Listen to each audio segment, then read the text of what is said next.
Geometry students, welcome back. This is the last video for chapter 7. I know you're gonna miss these videos, so I'm sorry, but this is the last one. I believe the first translations video cut off at some point during problem number 2. So we're just gonna start this video on problem 2. Again, we're talking about translations. So here it says a translation is defined by xy mapped, that arrow means mapped or moved, to x plus 2 comma y minus 3. All that means is that we're taking our pre-image and we're moving each x coordinate to the right 2 and each y coordinate down 3. So when it asks what is the image of 4, negative 2, it means we're taking the point 4, negative 2 and we're moving it to the right 2 and down 3. So what you can do is you can plug in 4 for x and negative 2 for y and see where your resulting point comes out to be. So we would have 4, negative 2 is mapped to or moved. We're going to plug 4 in for x, so 4 plus 2 comma negative 2 minus 3. Okay, so our answer is going to be 6 comma negative 5. Alright. Now, in letter B is a little bit different. Letter B asks us what the pre-image is of negative 3, 2, meaning, again, we're still using this same translation. We're moving the x-coordinate to the right 2 and the y-coordinate down 3, but this time it's asking for the pre-image. So if it's asking for the pre-image, that means we've already moved it. So we've already moved the x-coordinate to the right 2, and we've already moved the y-coordinate down 3. So when it's asking you for the pre-image, what you can do is you can actually set up an equation. So I could say negative 3 equals x plus 2, and if I go ahead and solve for x, that'll tell me where my original x-coordinate is. And then I can take my y-coordinate and I can set up an equation that says 2 equals y minus 3. Okay? And so if I go ahead and solve for y, that'll tell me where my original y-coordinate is. So if I solve for x here, I'm going to get x equals negative 5. Oops. And if I solve for y here, I'm going to get y is equal to 5. Okay, so when asked for the pre-image would be at negative 5, 5, right? And that makes sense, because what happens if I plug in negative 5 in for x here? I would get negative 5 plus 2, and that would give me negative 3. And if I plug 5 in for y here, I would get 5 minus 3, and that would give me positive 2. Alright, so when it asks for the pre-image, you can set up your two equations, and when it asks for the image, you can just take your coordinates and plug them directly in for x and directly in for y. So when it asks again, what is the pre-image? What is the pre-image of negative 1, 6? Alright, what I can do is I can just set up my equations. Since negative 1 is my x-coordinate, I could say negative 1 is equal to x plus 2. And then I can set up an equation for my y-coordinates, and I can say 6 is equal to y minus 3. Because when it asks for the pre-image, that means that this is where our point is after it's been translated right 2 and down 3. So if I go ahead and solve for x, I'm going to get x is equal to negative 3. And if I go ahead and solve for y, I'm going to get y is equal to 9. So our pre-image is going to be negative 3, 9.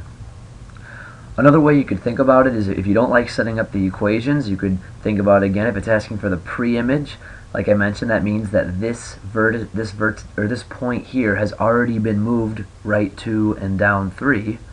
So you could just go the opposite way. So we could have just done negative 1 minus 2, and that would have given us negative 3. And then we could have done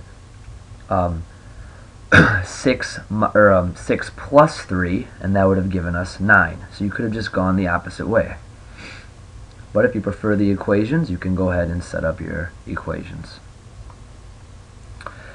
Alright, and the last one, what is the image of 3, 1? Again, that means we haven't moved it right 2 and down 3 yet.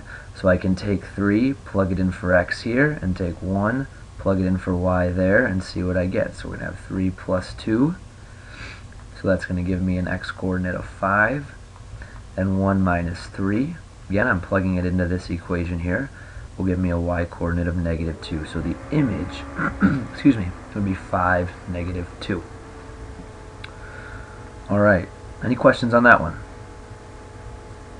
Alright, well, then I guess we're going to move on.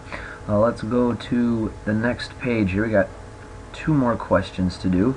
Number 3 says, draw the image of the given figure for the translation defined by. So what it means we're moving each vertex. This means left 4, and that means up 2. So let's start with vertex A. Let's move it left 4. 1, 2, 3, 4. Did I count right? Let's try that again. 1, 2, 3, 4. Yep. And up 2. Okay, so that's going to be A prime.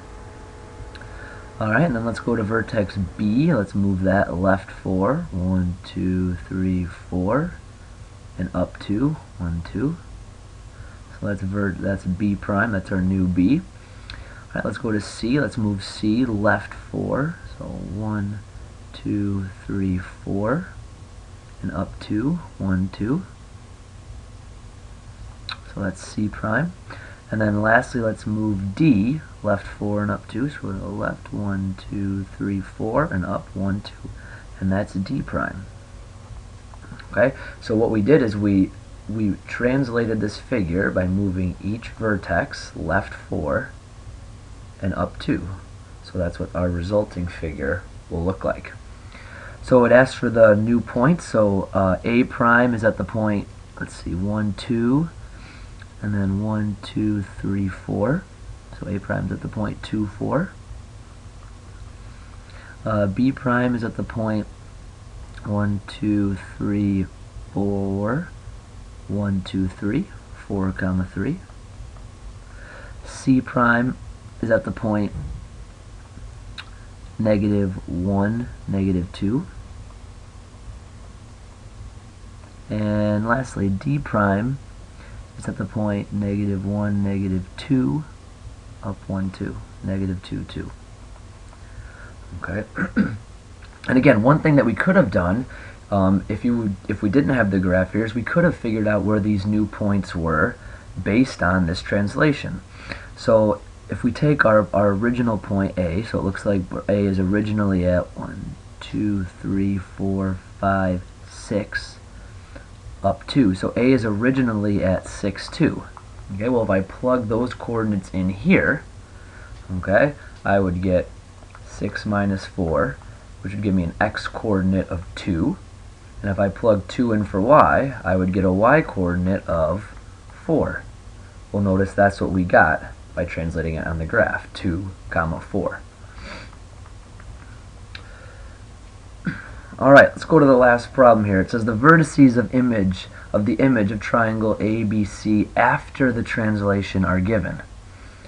Right, so it tells us that after we translate this image, we have A prime, B prime, and C prime. Okay, so it tells us that A prime is, let's zoom in a little bit here. It tells us that A prime is at the point 4, 0. So 1, 2, 3, 4, 0. There's A prime. It tells us that B prime is at the point 6, negative 2. So 1, 2, 3, 4, 5, 6, negative 2. So that's B prime. And then tells me that C prime is at the point 0, negative 1, 2, 3, 4. Right, so my new shape looks like this after the translation. Alright, so the question says, if we scroll down here, it says sketch the image, which we just did. What vector describes the translation? Okay, so again, when we talk about vectors, we're talking about how do we get from A to A prime. Okay, well, it looks like we go right 2, down 1, 2, 3. Now, is that the same for B and B prime? If I start at B and I go right 1, 2, down 1, 2, 3, yep, I'll get to B prime. How about C to C prime? If I go right 1, 2, down 1, 2, 3.